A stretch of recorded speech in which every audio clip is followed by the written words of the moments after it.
If you've been here before, you probably know this isn't a place for clean conclusions. Just a little space to notice. What loops? What lingers? I wasn't planning to write about time, but it kept showing up. Not as a schedule, not as deadlines, but as repetition. A phrase I'd already heard, a feeling I'd already met, a question I thought I'd already answered.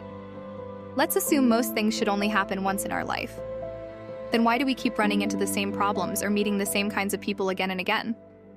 The repetition of events in our lives might suggest that time is not what it seems. Maybe time isn't repeating itself. Maybe something inside us is still listening. I wrote that line and then stared at it. What does it mean for something inside us to listen like that? I'm not sure, but it feels real. There's a YouTuber I follow who explores overlooked spaces in Hong Kong.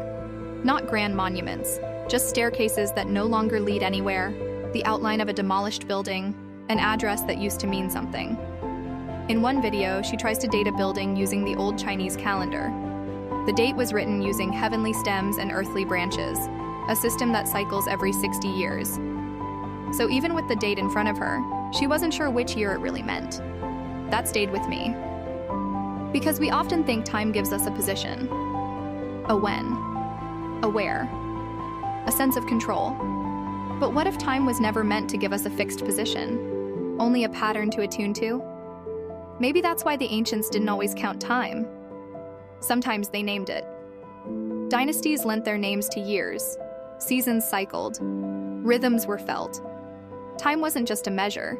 It was a movement, a current, something to swim with, not against.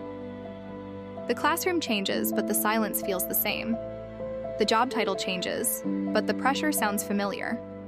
The city changes, but the liveliness still echoes.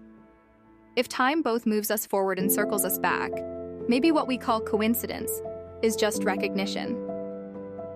Patterns are not the problem. Sometimes they are the message. And the moment we notice, we get to choose.